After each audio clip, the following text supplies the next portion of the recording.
Assalamualaikum warahmatullahi wabarakatuh. Di sini saya akan mempresentasikan tugas kelompok 5 untuk memenuhi tugas mata kuliah Audit Sistem Informasi yang berjudul Laporan Analisa dan Rancang Sistem Informasi Audit untuk PT XYZ di bidang distributor farmasi. Sebelumnya perkenalkan nama kelompok kami yang beranggotakan 1. Amanda Dias Setiaadi dengan NIM 2022-53124. Yang kedua ada Alfahani Prispuo dengan NIM 2022-53115. Yang ketiga ada Adi Bahtiar dengan NIM 2022-53112. Yang keempat ada Akmal Abdul Majid yang dengan NIM 2022-53117. Selanjutnya ada latar belakang. Salah satu industri yang juga berperan penting menjaga kesehatan masyarakat adalah industri farmasi dengan cara menyediakan obat kepada masyarakat dengan aman. Karena itu sebagai perusahaan farmasi, perusahaan XYZ telah wajib melakukan pengiriman untuk memfasilitasi distribusi asmong apotik dan fasilitas kesehatan. Namun ada banyak tantangan yang muncul dalam proses operasional juga. Pertama dan terpenting adalah kelengkapan dokumen seperti kontrak dengan penyedia atau dokumen pendukung lainnya, sehingga akuisisi berkembang lambat. Keuntungan dari manajemen stok yang efisien, misalnya barang kadaluarsa dan stok yang tidak pantas. Rumusan masalah. Yang pertama ada bagaimana sistem informasi audit harus dirancang sehingga efisien dan efektif dalam mengevaluasi kinerja operasional di perusahaan XYZ. Dua, bagaimana sistem informasi audit membahas kelemahan dan dalam penyimpanan distribusi keuangan dan pelayanan konsumen. Yang ketiga, apa yang bisa merekomendasi berbasis data yang akan membawa efisiensi dan kepatuhan di seluruh divisi perusahaan. Selanjutnya ada batasan masalah. Yang pertama, cakupan divisi yang diaudit fokus pada penyimpanan, distribusi, keuangan, dan pelayanan konsumen. Yang kedua, jenis data yang digunakan menggunakan data operasional yang tersedia dari perusahaan seperti kontrak supplier, laporan stok, jadwal distribusi, laporan keuangan, dan log keluhan pelanggan. Yang ketiga, regulasi yang diterapkan sistem dirancang untuk mematuhi regulasi lokal dan standar operasional farmasi. Yang keempat, lingkup rekomendasi yang diberikan terbatas pada perbaikan internal tanpa mencakup kebijakan eksternal atau hubungan dengan mitra bisnis. Selanjutnya di sini terdapat divisi-divisi perusahaan. Yang pertama, terdapat divisi penyimpanan, di mana terdapat pengelolaan stok di gudang, menjaga ketersediaan obat, dan meminimalkan risiko kadaluarsa. Yang kedua, terdapat divisi distribusi, di mana bertanggung jawab atas pengiriman obat ke pelanggan, seperti rumah sakit atau apotek secara tepat waktu. Yang ketiga, terdapat divisi keuangan, di mana pengelolaan transaksi keuangan, pelaporan, dan memastikan kepatuhan terhadap regulasi akuntansi. Yang keempat, terdapat divisi pelayanan konsumen, di mana menangani interaksi pelanggan, keluhan, dan memastikan kepuasan pelanggan terhadap pelayanan. Selanjutnya, pada bagian yang akan diaudit, yang pertama, divisi penyimpanan, yaitu pengolahan stok, sistem pencatatan barang masuk atau keluar, barang kadaluarsa. Yang kedua, yaitu divisi distribusi, terdapat ketetapan waktu pengiriman, kondisi barang saat diterima pelanggan, serta efisiensi jalur distribusi. Yang ketiga, ada divisi keuangan, yang akan diaudit yaitu kelengkapan laporan transaksi, keselarasan dalam rekonsiliasi keuangan, dan pengelolaan anggaran dan pengeluaran. Yang terakhir, terdapat divisi pelayanan konsumen, yaitu respon terhadap keluhan pelanggan, pencapaian SLA atau Service Level Agreement, serta feedback pelanggan. Dokumen yang diperlukan saat proses audit. 1. Divisi penyimpanan, yaitu terdapat laporan stok harian atau mingguan, sistem inventory obat, daftar barang kadaluarsa. 2. Divisi distribusi, surat jalan pengiriman, logistik pengiriman, jadwal dan rute, tanda terima barang dari pelanggan. 3.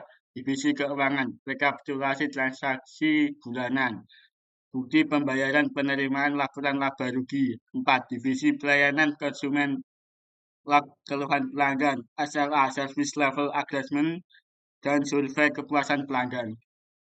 Selanjutnya, saya akan mempraktekkan yaitu demo program. Untuk yang pertama, di sini kelompok kami menggunakan Code yaitu Laravel dan dijalankan melalui VS Code.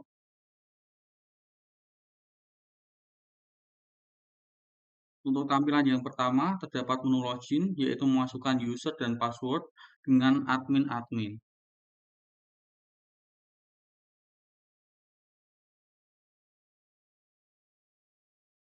Di sini kita sudah berhasil login, kita akan ditampilkan yaitu pada menu dashboard terdapat 4 divisi. Yang pertama divisi penyimpanan, distribusi, keuangan, dan yang terakhir pelayanan konsumen. Di sini saya akan mempraktekkan pada divisi penyimpanan yaitu bagian manajemen stok. Kita masukkan nama obat dengan nama Acid, jumlah 200, dan harga satuannya 10.000. Selanjutnya kita akan menentukan tanggal expired. Kita taruh pada tanggal 31, lalu kita simpan.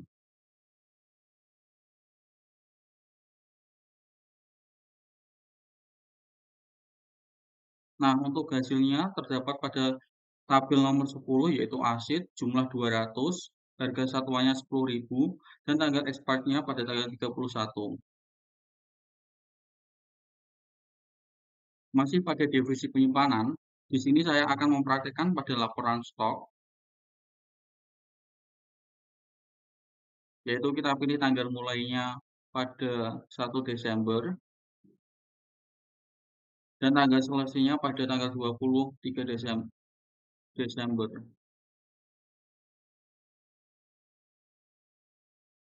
Nah, di sini terdapat hasil revisi laporan pada laporan stok obat, yaitu terdapat nama obat, jumlah, harga satuan, dan tanggal expired.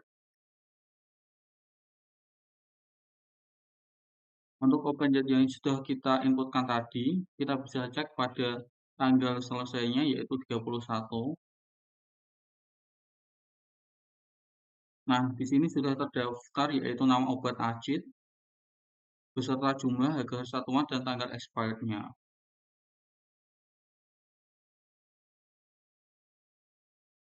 Pada tabel localhost-nya, di sini juga sudah terdapat validasi bahwa obat yang sudah kita inputkan tadi masuk ke dalam database.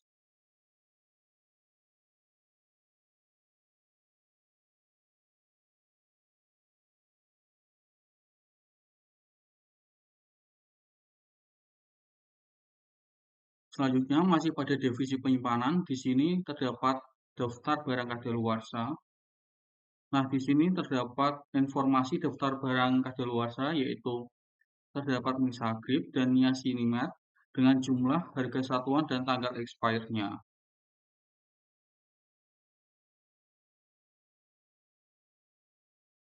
Selanjutnya pada hasil evaluasi pada divisi penyimpanan dengan pertanyaan apakah pengelolaan stok sudah sesuai prosedur, memiliki penilaian 5 dengan temuan sistem pengelolaan stok dilakukan sesuai SOP yang berlaku.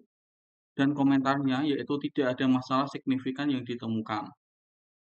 Pertanyaan selanjutnya, apakah pencatatan barang masuk atau keluar lengkap? Terdapat penilaian 5 dengan temuan semua pencatatan tercatat secara digital dengan sistem yang baik. Dengan komentar, sistem pencatatan sudah terintegrasi dan real time. Pertanyaan selanjutnya, apakah barang kadaluarsa yang belum teridentifikasi? Dengan penilaian 5 dan komentar, ditemukan barang kadaluarsa pada audit ini. Dan temuannya yaitu barang kadaluarsa sudah teridentifikasi melalui sistem inventarisasi. Pertanyaan yang terakhir yaitu apakah sistem inventory berfungsi dengan baik? Dengan penilaian 5 dan temuan yaitu sistem inventory berfungsi tanpa kendala teknis yang berarti. Dan dengan komentar yaitu sistem inventarisasi mempermudah audit dan pelacakan. Dalam artian ini, pada divisi penyimpanan memiliki nilai yang cukup baik. Selanjutnya akan dijelaskan oleh rekan saya. Ya, selanjutnya kita ke divisi distribusi. Di divisi distribusi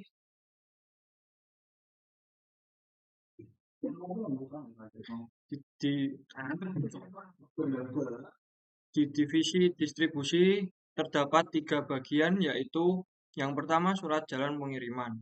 Kita klik. Ya, di sini kita akan mengisi surat jalan. Yang pertama ada nomor surat. Kita isikan 12. Tanggalnya kita pilih tanggal 24 Desember. Masukkan tujuan pengiriman ke Napoli.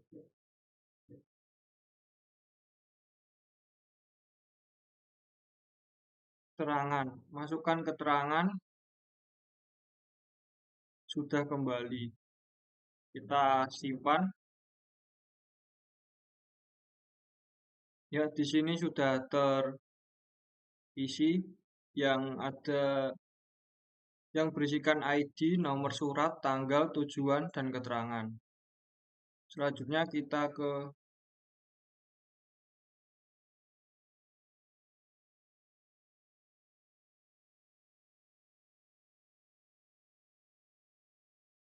biasanya dia saja tenan.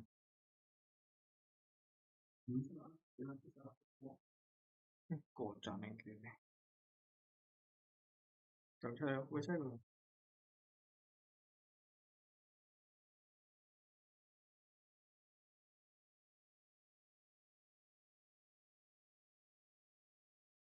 Selanjutnya kita ke logistik pengiriman. Di logistik pengiriman formnya terdapat jadwal pengiriman, kita isikan tanggal 23, rute pengiriman,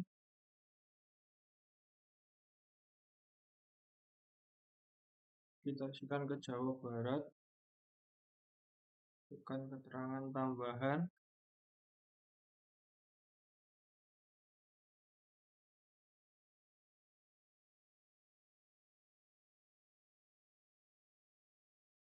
Kita lanjut untuk klik simpan. Sini sudah disimpan di form riwayat jadwal dan rute pengiriman. Selanjutnya kita lihat di database.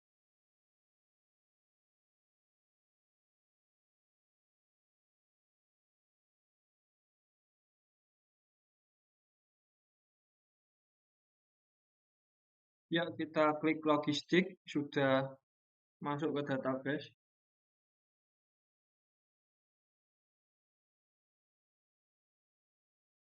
Kita close. Selanjutnya kita ke tanda terima barang.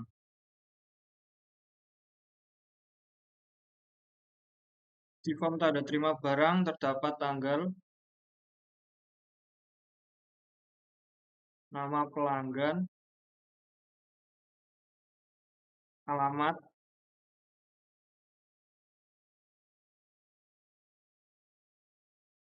ada barang yang diterima, jumlah, dan keterangan tambahan.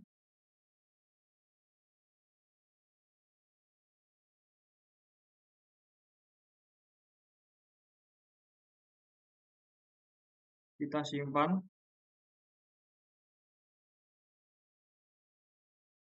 Berhasil disimpan. Kita lihat di database.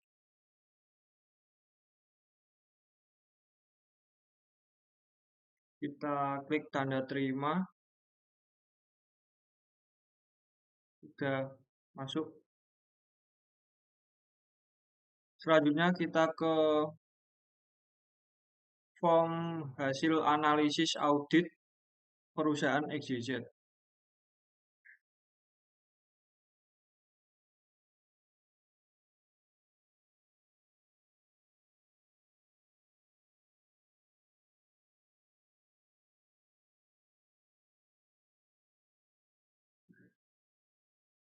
Di divisi distribusi ada pertanyaan apakah pengiriman dilakukan dengan tepat waktu. Jawaban ya atau tidak kita beri nilai 5. Penjelasannya sebagian besar pengiriman dilakukan tepat waktu sesuai jadwal.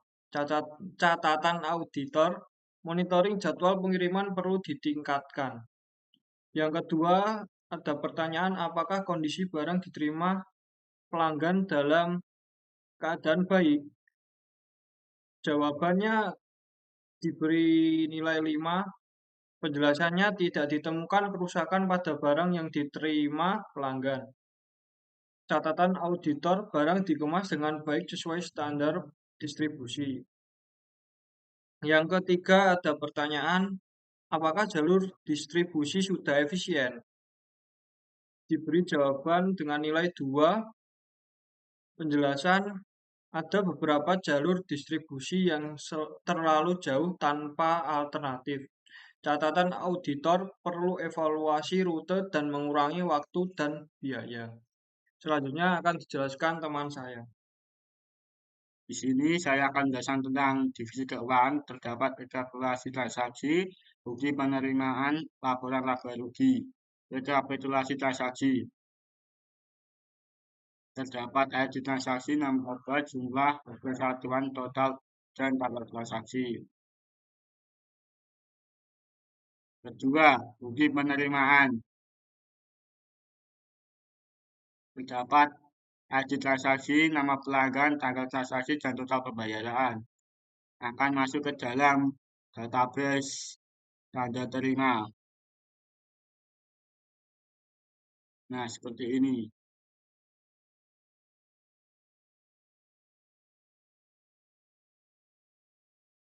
Ketiga, masuk laporan laba rugi. Laporan laba rugi, tanggal, keterangan, pendapatan, pengeluaran. Nah,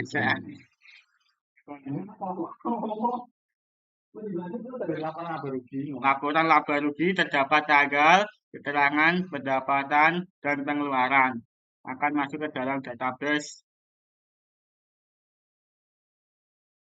Nah, seperti ini laporan harian. Di sini divisi keuangan nomor 1.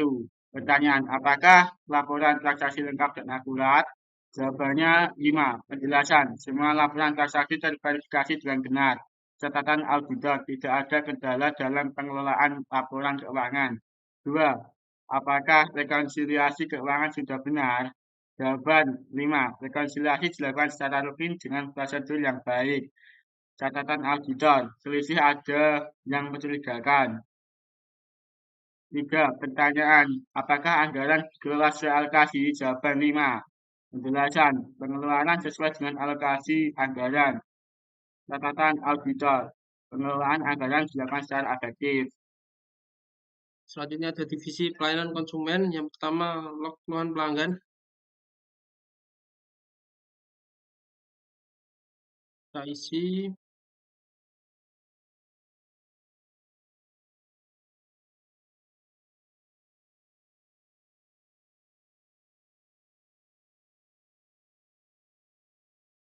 Kita simpan. Tampilannya akan seperti di bawah ini.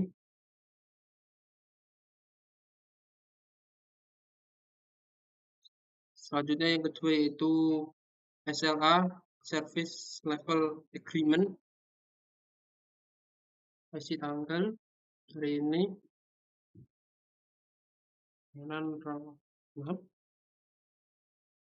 Respon 2 jam.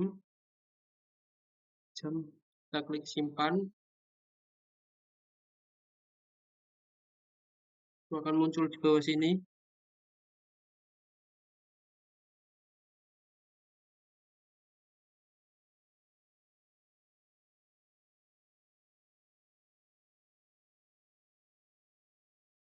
Yang ketiga ada survei kepuasan pelanggan. Masukkan nama pelanggan.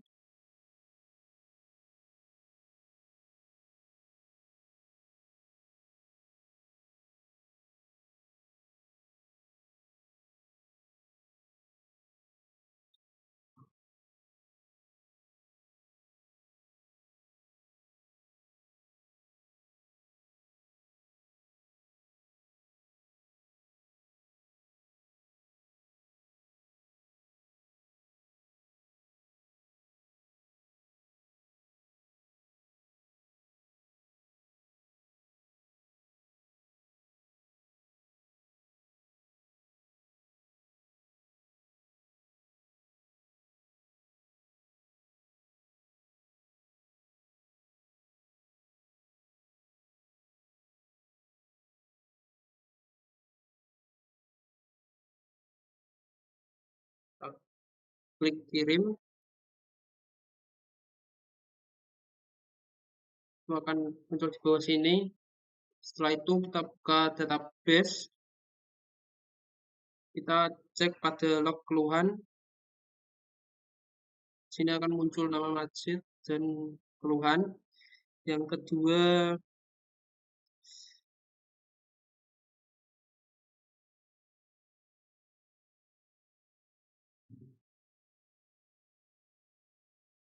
selanjutnya ada SLA. Di sini akan muncul servis rawat inap, waktu respon, dan target selesai. Yang ketiga ada survei kepuasan. Di sini muncul nama, email, layanan, kepuasan, feedback, dan grade add. Selanjutnya divisi pelayanan konsumen. Yang pertama, apakah respon terhadap keluhan pelanggan sesuai SLA? Jawaban 5. Ya. Penjelasan semua keluhan tangani dalam waktu yang telah ditetapkan dalam SLA. Catatan auditor responsif terhadap keluhan pelanggan. Yang kedua, apakah tingkat kepuasan pelanggan sudah optimal? Jawaban ya. Berapa pelanggan mengeluhkan waktu penyelesaian kasus tertentu? Catatan auditor perlu perbaikan pada waktu penyelesaian masalah. Yang ketiga, apakah keluhan pelanggan tidak ditindaklanjuti dengan baik? Jawaban ya. Penjelasan keluhan pelanggan sudah ditangani secara menyeluruh dan terdokumentasi. Catatan auditor, sistem pencatatan keluhan sudah memadai. Selanjutnya, di sini saya akan menjelaskan mengenai rekomendasi akhir proses audit untuk perusahaan XYZ. Yang pertama, pada divisi penyimpanan, masalah terkait tidak ada masalah yang signifikan yang ditemukan pada divisi ini. Namun, ada potensi untuk meningkatkan efisiensi lebih lanjut dengan rekomendasi, yaitu peningkatan integrasi sistem. Pastikan bahwa sistem inventaris terintegrasi secara penuh dengan sistem lain seperti distribusi dan pengadaan untuk mempercepat proses audit dan meminimalisir kesalahan pencatatan. Evaluasi prosedur pengelolaan stok, yaitu lakukan peninjauan berkala terhadap prosedur pengelolaan stok untuk memastikan tidak ada hambatan teknis yang dapat mempengaruhi efisiensi operasional. Yang kedua, pada divisi distribusi, terdapat masalah terkait yaitu jalur distribusi tidak efisien. Beberapa jalur distribusi terlalu jauh tanpa alternatif yang lebih cepat dan murah. Rekomendasinya yaitu evaluasi dan optimasi rute distribusi. Lakukan analisis terhadap jalur distribusi yang ada dan cari alternatif rute yang lebih efisien dalam hal waktu dan biaya. Pertimbangkan teknologi GPS dan pemetaan rute untuk optimalisasi distribusi. Implementasi sistem monitoring pengiriman dengan memanfaatkan sistem digital untuk memantau dan menganalisis rute pengiriman agar dapat mengidentifikasi potensi masalah dan memperbaikinya lebih cepat.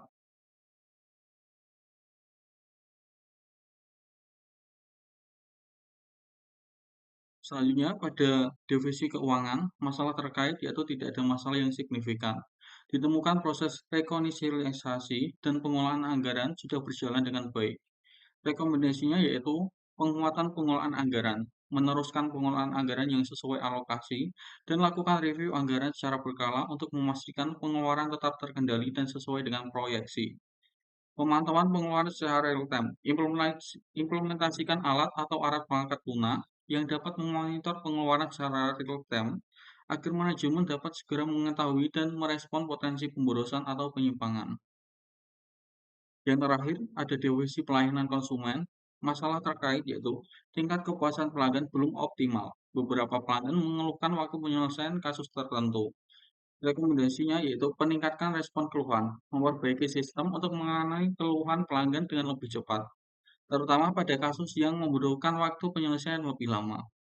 Pertimbangkan untuk menambah tenaga kerja atau mengoptimalkan alur kerja. Evaluasi dan tingkatkan SLA. Sesuai SLA dengan kemampuan operasional yang ada, pastikan bahwa seluruh tim dapat memenuhi waktu yang telah disepakati dengan pelanggan. Perbaikan dalam pencapaian SLA akan meningkatkan kepercayaan dan kepuasan pelanggan. Sistem feedback pelanggan yang lebih baik dengan meningkatkan metode pengumpulan feedback pelanggan untuk memperoleh wawasan lebih mendalam mengenai masalah yang sering dihadapi dan area yang perlu diperbaiki. Selanjutnya kesimpulan. Berdasarkan hasil audit yang dilakukan pada perusahaan XYZ, sebagian besar divisi telah menjalankan operasionalnya dengan baik dan sesuai dengan prosedur yang ditetapkan. Namun, beberapa masalah yang ditemukan terutama terkait dengan ketidaksesuaian dalam pengadaan, efisiensi, jalur distribusi, serta tingkat kepuasan pelanggan yang belum optimal.